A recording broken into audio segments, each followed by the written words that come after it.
सब इसके लिए होता है वो, ठीक है। अब जो सबसे टफ पार्ट है इन्वेंटरी स्टेकिंग, ये समझना थोड़ा इजी भी है, मुश्किल भी है।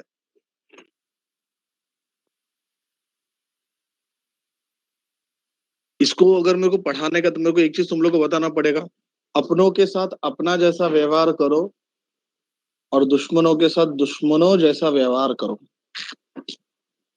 सर आप क्या पढ़ाना क्या चाहते हैं? इन्वेंटरी टेकिंग एक ऐसा कॉन्सेप्ट है जहां पे स्टॉक वैल्यूएशन जब हम करते हैं। अच्छा मुझे तो बुक्स ऑफ अकाउंट कब क्लोज होता है? बुक्स ऑफ अकाउंट कब क्लोज होता है?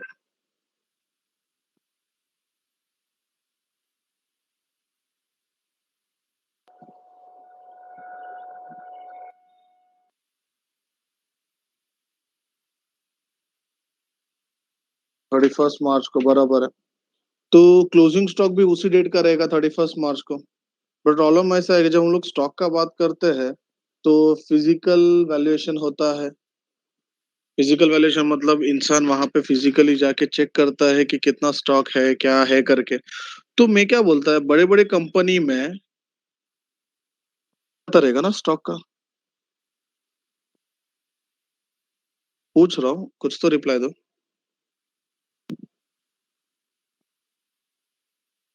अरे बोल दो।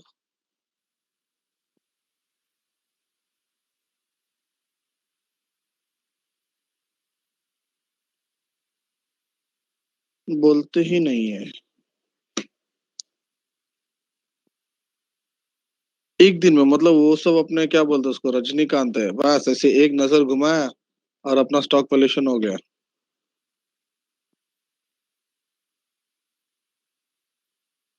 नहीं होता, यस परफेक्ट। एक दिन का काम नहीं होता स्टॉक वैल्यूएशन करना, वो डिपेंड करता है। छोटा मोटा कंपनी है, सर हमारा तुंगारेश्वर स्वीट है, वो उसका कोई तकलीफ ही नहीं है, 10 समोसा बचा आराम से काउंट कर सकता है। या 20 समोसा बचे, 100 समोसा, ये सब छोटे मोटे यूनिट्स है। जब मैं बात करता हूँ इन्वेंट्री वैल्यूएशन का, मतलब बड़े बड़े कंपनी का बात कर रहा हूँ। अच्छा कोई बता सकते हो इन्वेंट्री वैल्यूएशन का एएस क्या है? अचानक याद है इसलिए पूछा।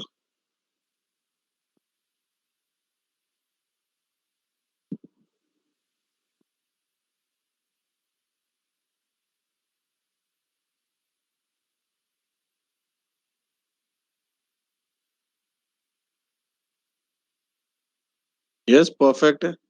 अच्छा ऋषभ, आई गेस आपने लास्ट वीक मेरे को कुछ एक डाउट पूछा था, ऋषभ जैन।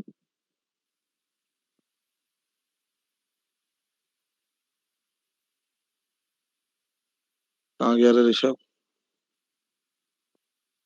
तो अभी आप पूछ सकते हो, मतलब अभी मतलब ब्रेक में, या फिर अपना लेक्चर खत्म हो जाएगा और अपने पास टाइम बचा नेक्स्ट लेक्चर में तभी पूछ सकते हो, या फिर उसके बाद में जब पूछ सकते हो, because I am back, okay Rishabh. हाँ, AS2 ओम सिंह परफेक्ट आंसर है। इन्वेंट्री वैल्यूएशन का अकाउंटिंग स्टैंडर्ड इज 2। ठीक है। अब मैं ये पढ़ रहा था कि जब हम लोग इन्वेंट्री वैल्यूएशन करते हैं at the end of the financial year, तो पर्सनली जब हम लोग जाते हैं फिजिकल वेरिफिकेशन जब हम लोग करते हैं, तो स्टॉक वैल्यूएशन एक दिन में होता नहीं है, इट टेक्स सम टाइम। एक दिन भी जा सकता है, 2 दिन भी जा सकता है, बड़ी कंपनी है तो एक एक हफ्ता लगता है। अब प्रॉब्लम ऐसा है कि जो बुक्स ऑफ अकाउंट है वो 31 मार्च तक का होना चाहिए। प्रॉब्लम ये है कि दो पॉसिबिलिटी है। मुझे पता है मेरा कंपनी का स्टॉक वैल्यूएशन एक हफ्ता लगता है, तो ईयर एंडिंग के एक हफ्ते पहले से मैं स्टॉक वैल्यूएशन चालू कर दूं, या फिर ईयर एंडिंग होने के बाद मैं स्टॉक वैल्यूएशन चालू कर दूं। दो पॉसिबिलिटी है, ऐसा कर सकता हूं मैं बच्चों।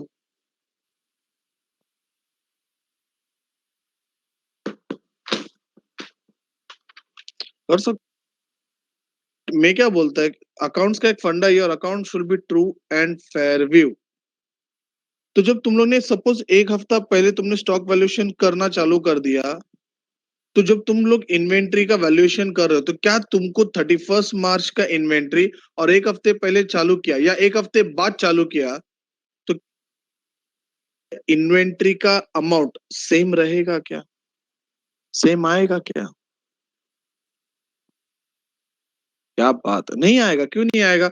एक हफ्ते का गैप है, एक हफ्ते में सर हम लाखों का करोड़ों का सेल करते हैं, सेल हो रहा है मतलब उतना स्टॉक कम हो रहा है, तो आपका स्टॉक वैल्यूएशन तो हिल जाएगा। पॉइंट है बच्चों, पॉइंट है ना इसमें। लाइक एक करोड़ों का सेल हो रहा है एक एक हफ्ते में, एक एक दिन में लाखों का सेल हो रहा है। सेल हो रहा है मतलब गुड्स जा रहा है, तो मेरा क्लोजिंग स्टॉक चेंज हो जाएगा। और अगर जैसे जैसे गुड्स जा रहा है तो हम लोग तो वैसे मेरा स्टॉक बढ़ते भी जाएगा। ओ तेरी, ये तो प्रॉब्लम है। इसलिए क्या बोला जाता है कि जब भी तुम लोग को वैल्यूएशन करना है, इन्वेंट्री वैल्यूएशन करना है, सजेशन ऐसा है, it's a choice of the company, but it's a suggestion by the accountant कि whenever you want to do the inventory valuation, do it after the year ending। Problem वही है, आप पहले करेगा तो भी प्रॉब्लम, पहले करेगा ना तो ज्यादा तकलीफ है, बाद में करेगा तो इजी मेथड से हम लोग इन्वेंट्री ढूंढ सकते हैं। कैसे? हमने फ्यूचर नहीं देखा है, बट हमको पास्ट पता रहता है। हाँ ना।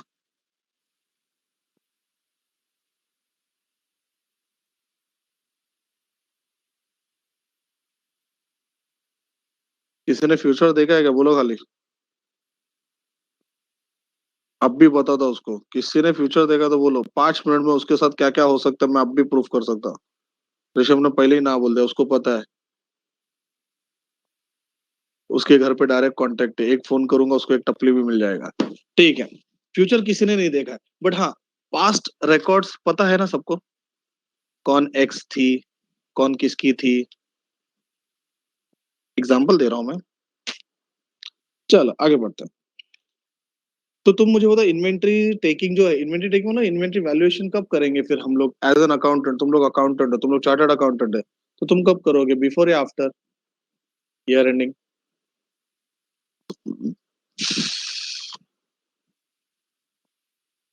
ओके, बट तुम लोग जो ईयर एंडिंग के बाद जो तुम लोग इन्वेंट्री वैल्यूएशन करने जाओगे, तो तुम्हारा जो इन्वेंट्री का वैल्यू आएगा, क्या वो परफेक्ट रहेगा क्या? मतलब तुम लोग तो इन्वेंट्री वैल्यूएशन का 31 मार्च हो गया, तुम इन्वेंट्री वैल्यूएशन करना चालू कर दिया 1 जैन से, बट कंपनी का दिन दिन का टर्नओवर अच्छा खासा है, तो 1 जैन को भी सेल हो रहा है, परचेस हो रहा है। 2 जैन को भी, सॉरी 2 अप्रैल को भी सेल हो रहा है, परचेस हो रहा है। ऐसे करते करते, ये तो कंफर्म है। तो समझो 4 दिन गुजर गए और 4 दिन के बाद तुम्हारे पास एक स्टॉक का अमाउंट आ गया, क्लोजिंग स्टॉक का। तो क्या वो क्लोजिंग स्टॉक का अमाउंट परफेक्ट होगा क्या? क्या मैं ऐसा बोल सकता हूँ क्लोजिंग स्टॉक 31 मार्च का होगा? नहीं। जो डेट पे तुमको स्टॉक का वैल्यूएशन मिलेगा, वो डेट का स्टॉक। तुम लोग को पता है बैलेंस शीट 12 महीने का होता है, 1 महीने का होता है?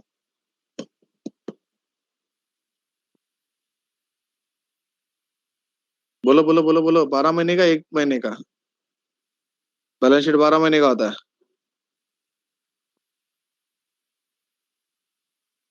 काश ऑफलाइन, ऑफलाइन एक एक को एक एक छमाट देता था सच्ची। मारो डिकरो, सु अच्छे। मेरी तरफ से तेरे को जलेबी फाफड़ा जा, मतलब तू जा बाहर से लेके आ और खा लेना। बाहर का मत खाना। धवल, हिमांशु, अक्षिता, ओम, चेतना, हितेन, शुभ, कुसुम, देवांशु, क्रिस, ऋषभ, ये किसी को नहीं आता क्या तुम लोग रे? तुम लोग सीएफसी पास होने के बाद ना इंटरव्यू देने जाओगे ना, तो पहले सोच समझ के जाना। मेरे जैसा कोई इंटरव्यू लेने बैठ गया रहेगा ना, अकाउंटिंग का बेसिक क्वेश्चन पूछूंगा, उधर ही फ्लॉप, फुस। बैलेंस शीट 12 महीने का होता, बोलता था तुम लोग को। एज ऑन लिखते उधर हम लोग, एज ऑन। कमीनो, किसी को कुछ रिप्लाई नहीं आ रहा, सब शांत हो गए। पार्थ का आंसर राइट है, हेलो। विद पार्थ, किसी को डाउट है पूछो।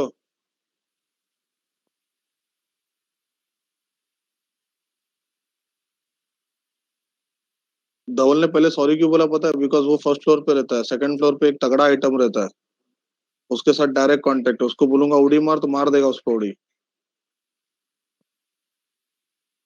है ना धवल? चलो जान दो, जोक सपाट। ये याद रखना बच्चों यार, एकदम सिंपल था।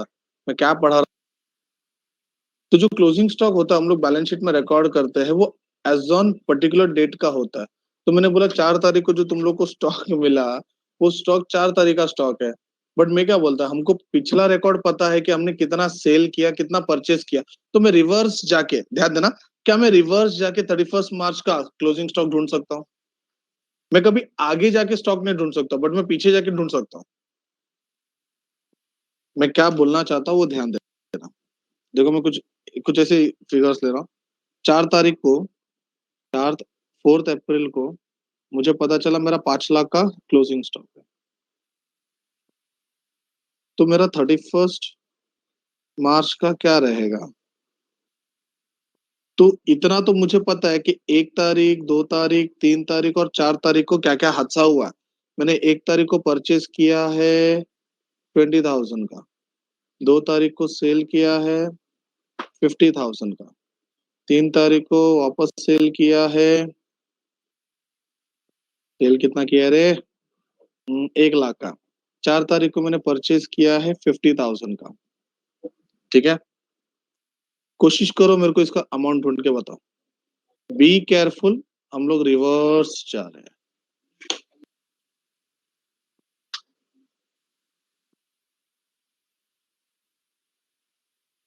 ऐसे मास्क पहनने वालों से दूर रहो।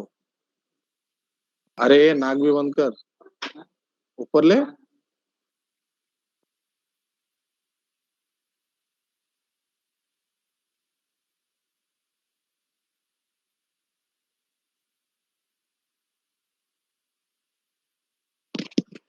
फाल्गुनी, 12th के मॉर्निंग बच्चे पूछ रहे थे कल टेस्ट कौन सा है।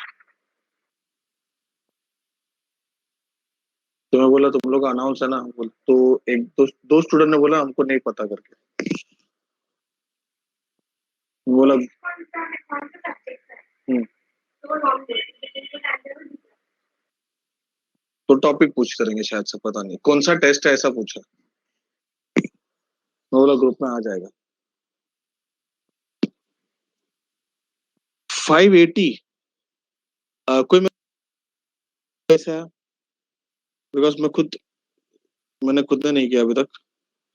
सबको 580 आ रहा है। Let me confirm. 5 लाख है ना?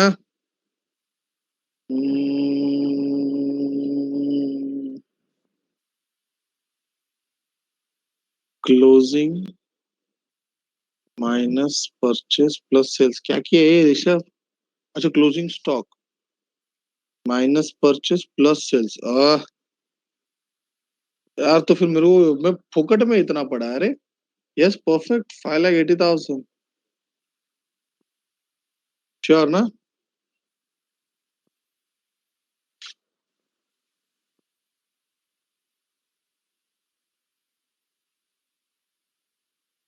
क्या बात है, ये तुम लोग ने सही निकाला, सही निकाला। अभी देखो, अभी देखो, अभी देखो, थोड़ा सब्र करो, रुको। स्टॉक किस पे रिकॉर्ड होता है?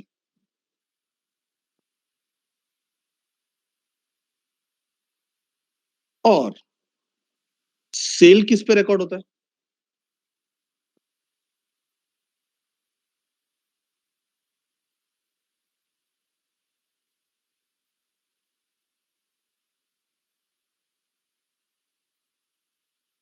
तो क्या तुमको लगता है ये आंसर राइट? मैंने जितना इंफॉर्मेशन दिया उस हिसाब से तुम लोगों ने आंसर राइट निकाला, बराबर है। बट क्या ये आंसर 580 राइट है क्या?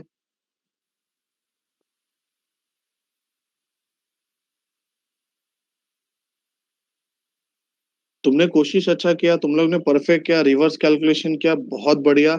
I appreciate that. यस, एक छोटा सा मिस्टेक तुमसे हो गया कि तुमने जब स्टॉक वैल्यूएशन लिया तो तुम लोग ने ये सेल को सेल के वैल्यू में ही, have to convert this to price into which price? Cost price। तो सेलिंग प्राइस को कॉस्ट प्राइस पे लाने के लिए तुमको किसका इंफॉर्मेशन जो मैंने क्वेश्चन में नहीं दिया वो मेरी गलती है।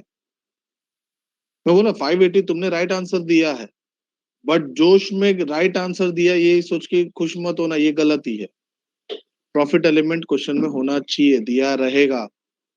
ये तुमको बताने के लिए मैंने जानबूझकर साइड में रखा था। यस मानव, प्रॉफिट क्वेश्चन में देना चाहिए। चलो अभी मैं क्वेश्चन को चेंज कर रहा हूँ, मेरी गलती थी ना, I rectify myself. You have to find this. Profit is 20% on cost. अब मुझे क्लोजिंग स्टॉक निकाल के दो।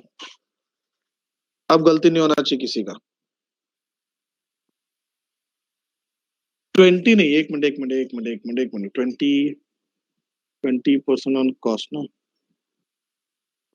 ठीक है 20%, ठीक है करो।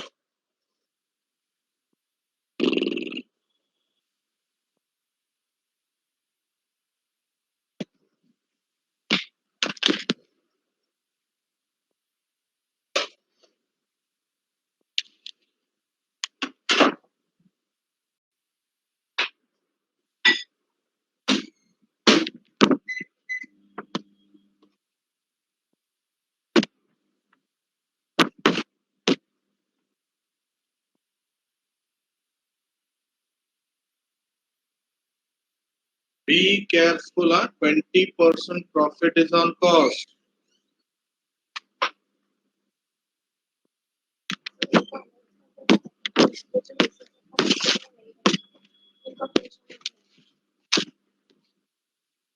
चलो सर जी,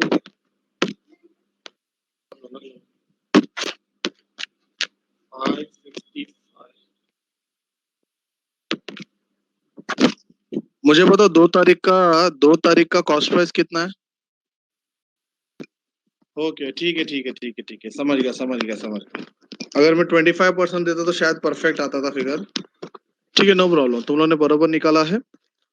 यस, ये 41 है तो फिर वो समथिंग 40 40 80 83 333 समथिंग कुछ होगा। Yes, there you are. तो हम लोग जो टॉपिक पे थे वो अपना टॉपिक हो गया, मतलब पॉइंट हो गया, इन्वेंटरी स्टेकिंग। तो देखो यहाँ पे एक छोटा सा एग्जांपल है बच्चों, कहाँ पे है, सपोज ऊपर का तुमको पढ़ने का मन किया ना, पढ़ लेने का। एक याद रखना, जो रिवर्स वाला कैलकुलेशन मैंने बताया ना, मतलब जैसे कि सीओजीएस में परचेस ऐड होता है तो रिवर्स में लेस होगा, सेल्स ऐड, सेल्स लेस होता है तो रिवर्स में ऐड होगा, मतलब इस हिसाब से कैलकुलेशन चल रहा है। ठीक है, sales return, sales return and purchase is one and the same. Accounting का बात करेंगे तो बोलने का मतलब है जो भी डेबिट होता है ना, डेबिट, और जो क्रेडिट होता है ना वो ऐड होगा, बराबर ना? पढ़ाई के लिए मेहनत तो सब करते हैं, लेकिन स्मार्ट स्टडी कौन करता है? प्री एग्जाम ऐप के साथ बनाइए अपनी तैयारी super smart. Pre exam app देता है वाइड रेंज के एग्जाम्स की तैयारी, जैसे JEE, NEET, CAT, CA foundation, CS seat, banking, railway, SSC, MBA entrance, SYJC, com, TYB com और भी बहुत कुछ। Chapter wise tests and mock tests, detailed performance analysis, और अब तैयारी होगी एकदम परफेक्ट। कहीं भी कभी भी पढ़ाई करें, और एक विशाल क्वेश्चन बैंक आपकी तैयारी को बनाए आसान। इंस्टेंट इवैल्यूएशन से तुरंत जानिए अपनी परफॉर्मेंस और पाएं पर्सनलाइज्ड फीडबैक। तो अब देरी किस बात की? प्री एग्जाम ऐप डाउनलोड करें और अपने नाम से रजिस्टर्ड करें, और एक विशाल क्वेश्चन बैंक बिल्कुल फ्री, और अपनी सफलता की कहानी लिखें। लिंक डिस्क्रिप्शन में है। प्री एग्जाम ऐप, स्मार्ट तैयारी का साथी। ठीक है, चलो ये एग्जांपल लेते हैं।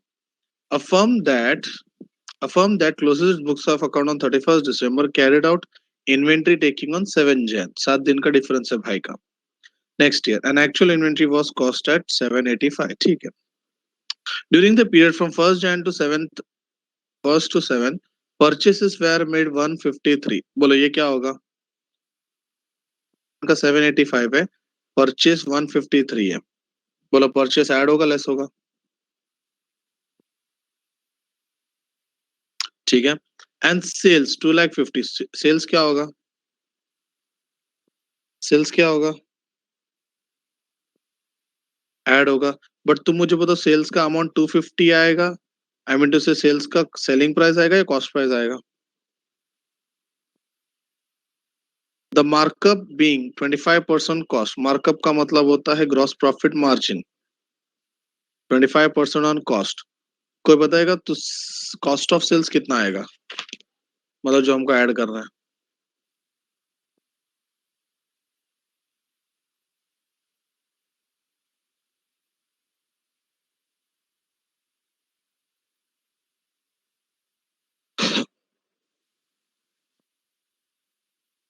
टू लाख आएगा, यस। तो तुम्हारा फाइनल स्टॉक का अमाउंट क्या है? देखो इन लोग ने 832 दिया है, कंफर्म करो राइट है।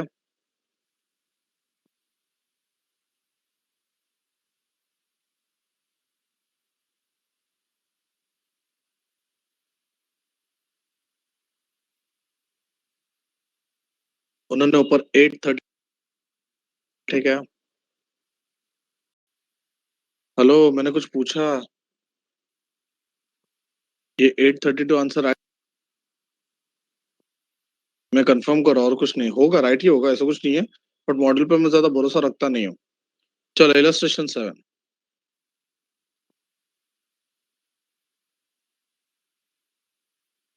अच्छा, एक अनाउंसमेंट है, कल तुम लोग को डीसा सर का जो पहला लेक्चर है ना वो नहीं है।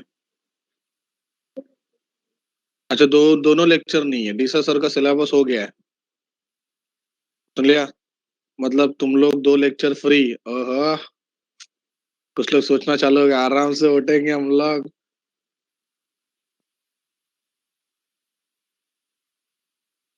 चलो, from the following particulars ascertain the value of inventory as on 31st March 2017। Inventory as on वाला क्लोजिंग स्टॉक चाहिए। इन्वेंट्री ऑन 1 अप्रैल 2016, ये क्या है?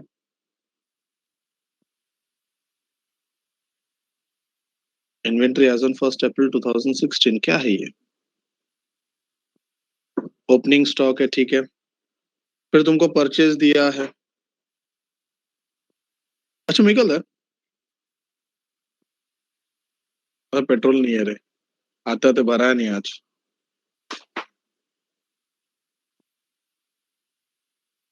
ओपनिंग है, परचेस है, मैन्युफैक्चरिंग एक्सपेंसेस है। मुझे वो तो क्लोजिंग स्टॉक कहाँ पे, कौन सा अकाउंट में आता है? पीएनएल अकाउंट में आता है, ट्रेडिंग अकाउंट में आता है? तो हम लोग को पता है, ठीक है, मानो रहने दे। तो ओपनिंग है, परचेस है, मैन्युफैक्चरिंग एक्सपेंस है। अच्छा, selling expense, admin and financial charges, ये 3 चीज स्टॉक वैल्यूएशन के लिए आएगा नहीं आएगा? सेलिंग, एडमिन, पीएनएल में आएगा, यस परफेक्ट। मतलब ये 3 आइटम अपने को लेने का नहीं है। सेल्स है, ठीक है, very important. At the time of valuing inventory as on 31st March 2016, पहले मुझे बताओ ये कौन सा स्टॉक का बात कर रहा है?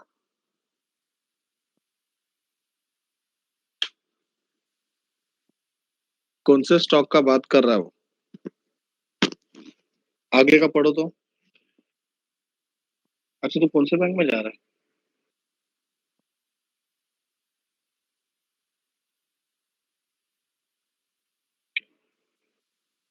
नहीं नहीं, कुछ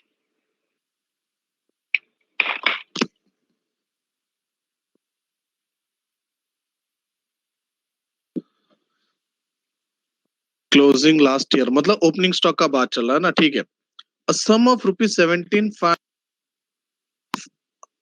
on a particular item which was originated for 50,000 and was sold during the year 45,000.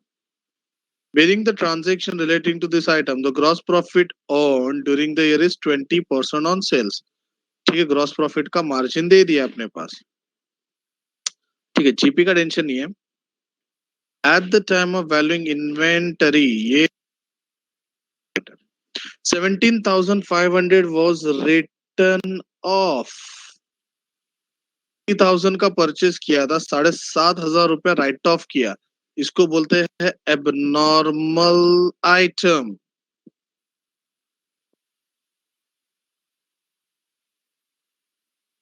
While doing valuation of stock, you have to take all normal items।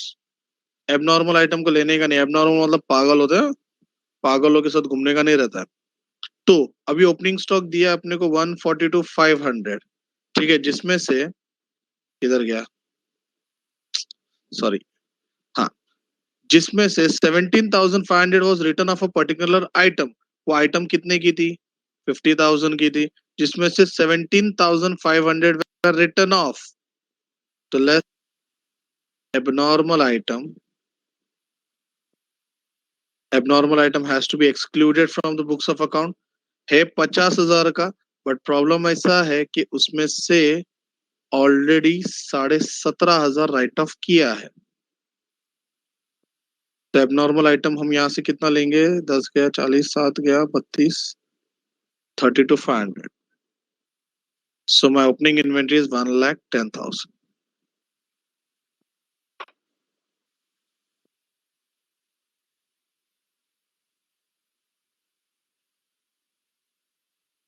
क्या बोला, समझा? फिर वही abnormal item was sold during the year, अपने current year में 45,000 में बेच दिया। मैंने क्या बोला, स्टॉक वैल्यूएशन के लिए एबनॉर्मल आइटम नहीं लेने का। अब क्वेश्चन में सेल्स दिया है 1245, मेरे को नॉर्मल सेल्स चाहिए, तो उसमें से एब नॉर्मल सेल्स कितने का था रे, तो this is my normal sales and this is my normal. अब तुम्हारे पास ओपनिंग भी है, सेल्स भी है, परचेज भी है, मैन्युफैक्चरिंग भी है, और ग्रॉस प्रॉफिट का मार्जिन भी है।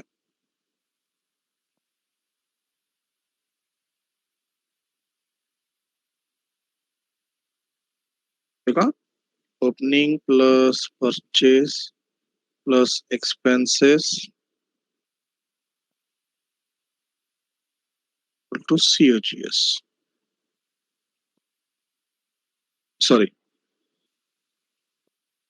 Less closing stock is equal to COGS. Sales है अपने पास 12 लाख का, ओपनिंग है 110, परचेज 760 to 500,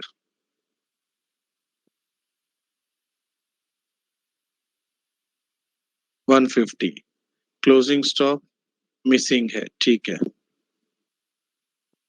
सेल्स दिया हुआ है। जीपी के बारे में कुछ, परसेंट प्रॉफिट किस पे है, on sales, GP is 20% profit on sales, तो सेल्स है 12 लाख का, 12 लाख का 20%, 240 आता है बच्चों।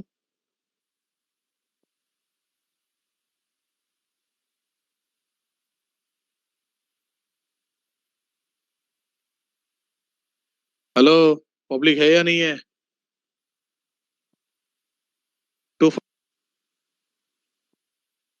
ओके, सीओजीएस मिल गया, ये सीओजीएस को मैं यहाँ पे रिप्लेस कर सकता हूँ, तो मुझे क्लोजिंग स्टॉक मिल जाएगा। बताओ जरा कितना आ रहा है क्लोजिंग स्टॉक।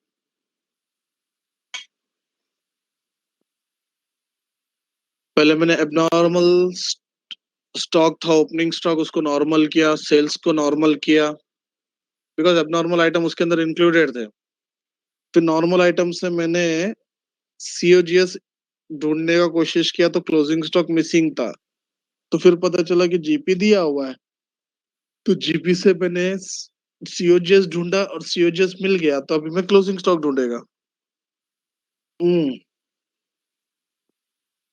कितना आ रहा है, 60 to 500 आ रहा है, सबको आया, क्या बात है। उधर का सॉल्यूशन देखते कैसा किया है। देखो बच्चों, कुछ समझ रहा है क्या, एकदम सॉर्टेड रहता है इन लोग का, मतलब कुछ डिटेल एक्सप्लेनेशन नहीं, तुमको जो समझ में समझो, बट अब समझेगा तुमको क्या है, कहाँ से फिगर क्या आ रहा है। माइनस क्यों किया, उसके पीछे रीजन भी था, वो एबनॉर्मल थे। While valuing stock, you have to take all normal items.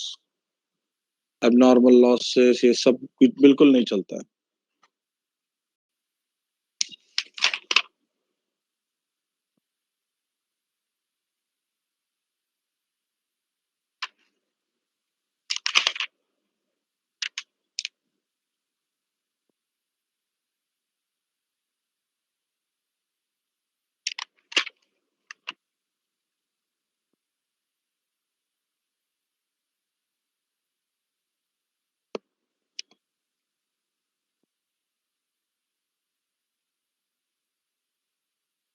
कोई डाउट है बेटा?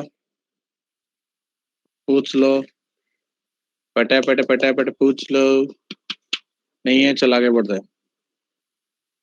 Illustration 8. The trader prepared his account on 31st March every year due to some unavoidable reason. No inventory taking could be possible till 15th April. On which date the total cost of goods in his godown came to 5 lakh. तो 15 अप्रैल को stock है 5 लाख का. Following facts were established between 31st March and 15th April. मतलब ये जो हादसे हुए हैं वो मतलब आफ्टर ईयर एंडिंग. सेल्स है 4 लाख 10 इंक्लूडिंग कैश सेल्स. मेरे ख्याल कैश सेल्स कैश परचेस से कोई लेना देना है क्या?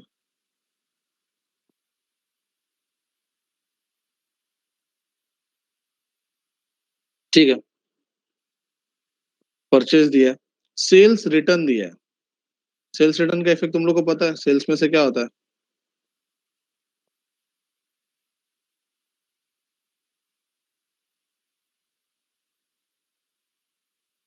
बोलो.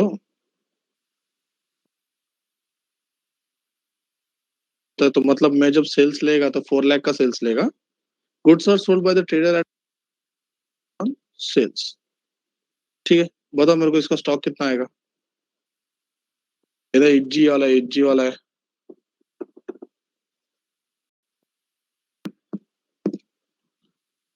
किसी को डाउट है? 769 660 में डाउट है तो पूछ. स्टेशन 9 मेरे हिसाब से चैप्टर का लास्ट सम है मॉडल का. चलो, inventory taking for the year ended 31st March was completed by 10th अप्रैल. इधर हूँ. The valuation which shows an inventory figure is 1675 at cost. After the end of accounting year till the date of completion of inventory taking, sales for the next year made 68,750, profit margin being 33.33% on cost. तो पहले मुझे cost of sales बताओ कितना आ रहा है. COGS ने बोला cost of sales. Sale price है अपने पास, प्रॉफिट का परसेंटेज भी है.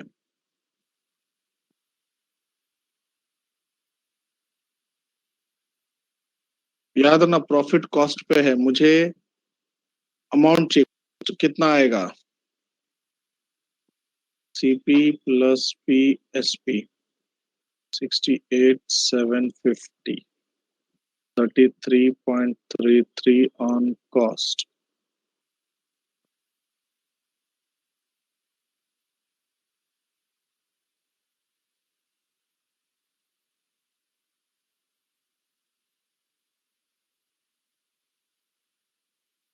$51 है.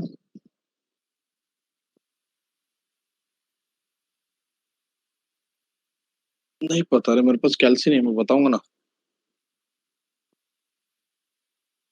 10-20% 3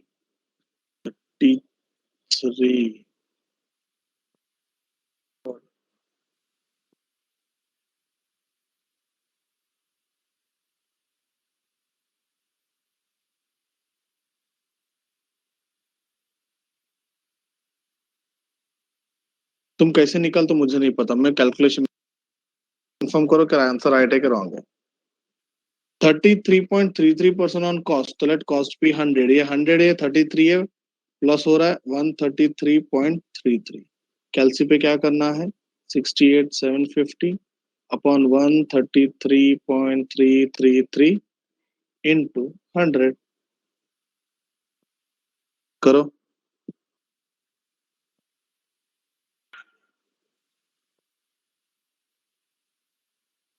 कैलसी पे जब लोगे ना तो 0.33 को प्रॉपर लेना, 33333 रिकरिंग वाला, तो परफेक्ट फिगर आएगा तुमको.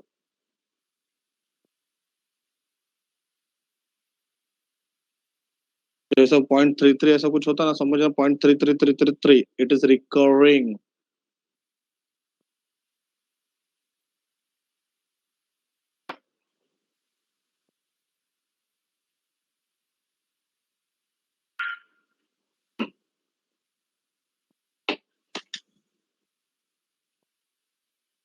$68,750 divided by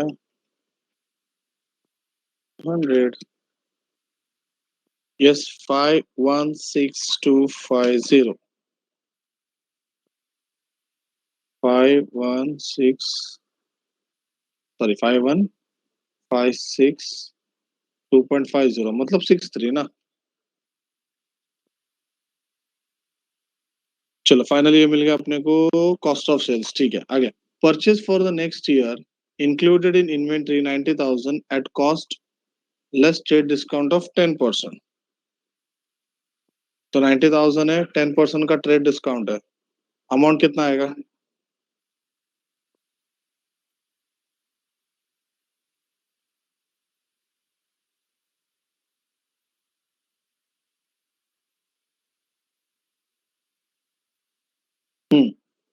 नेक्स्ट.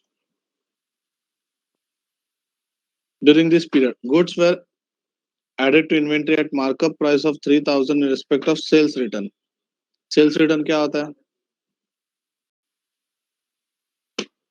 नहीं मैं आ रहा है. मेरा आवाज सुनाई दे रहा है?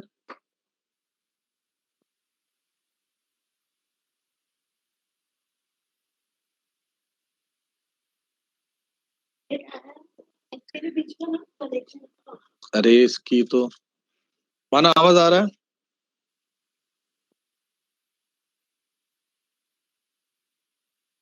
अच्छा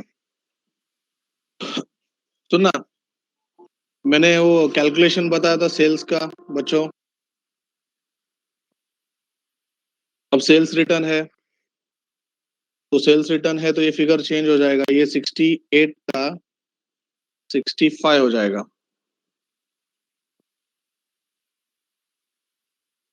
मानो स्क्रीन दिख रहा है ना बेटा? तो रिवर्स कैलकुलेशन करके फिर फाइनल इसका आंसर निकालते हैं. 65,750 डिवाइड 133 इंटू 100. 4931.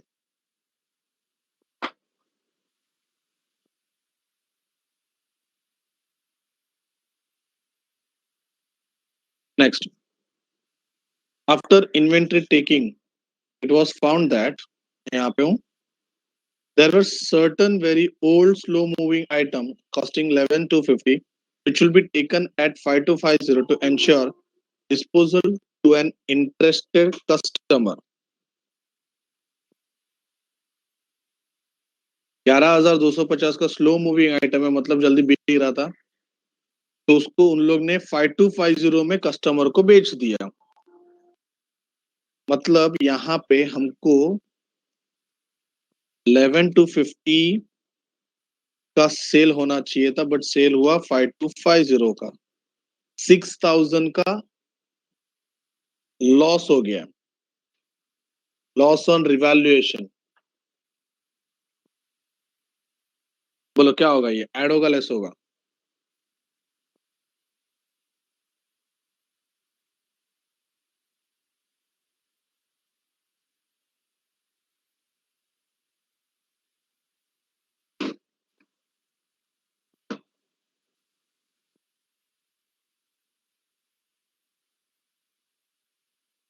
हेलो, आवाज आ रहा है? लेस होगा definitely. That is loss on revaluation हो गया. Next. Due to heavy flood certain goods 15,500 were received from supplier beyond the delivery date. मतलब हमको जो डेट दिया था उसके बाद आ गया. जैसे फ्लिपकार्ट और अमेजोन में अभी चल रहा है, उनका फेस्टिवल चल रहा है, उसकी वजह से उन लोग ने अगर डेट दिया 25 तारीख, तो 31 के पहले तुमको मिलने वाला नहीं है. तो सीन क्या है? अभी उन लोग ने डिलीवरी डेट दिया था 25 तारीख, अब मिल रहा है 31 तारीख को, तो कस्टमर ने रिजेक्ट कर दिया. As a result the customer refuse to take delivery and the net realizable value of the goods was estimated for 12,500. Costing was 15,000. Now it has been recorded at 12,500. क्या बोलते हो, किसका इफेक्ट दोगे? 15 का, 12 का, या लॉस ऑन रिफ्यूजल?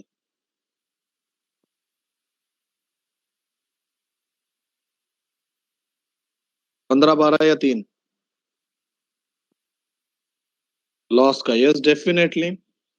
बिकॉज 12,500 का तो एंट्री ऑलरेडी है बुक्स ऑफ अकाउंट में, बिकॉज वो गुड्स हमारे पास ही पड़ा है। हमको सिर्फ वो 3,000 का जो रिडक्शन हुआ है वो कॉस्ट हमको इन्वेंट्री से माइनस करना है। यस, चलो फाइनल फिगर इधर है। इनका आंसर अपना आंसर सेम ही आएगा, 2-3 रुपए का डिफरेंस होगा, तो कैलसी पे कर लेना। ऐसे अपना अभी लेक्चर का टाइम खत्म हो गया है, ब्रेक के बाद मिलते हैं। फिर इन्वेंट्री के जो अनसॉल्व है वो हम लोग सॉल्व करेंगे, फिर 1-2 पेपर डिस्कस करेंगे और अपना आज का लेक्चर खत्म हो जाएगा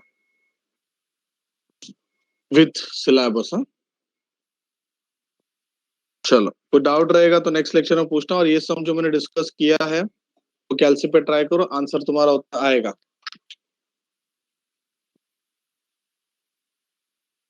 चलो बाय बाय, टेक केयर।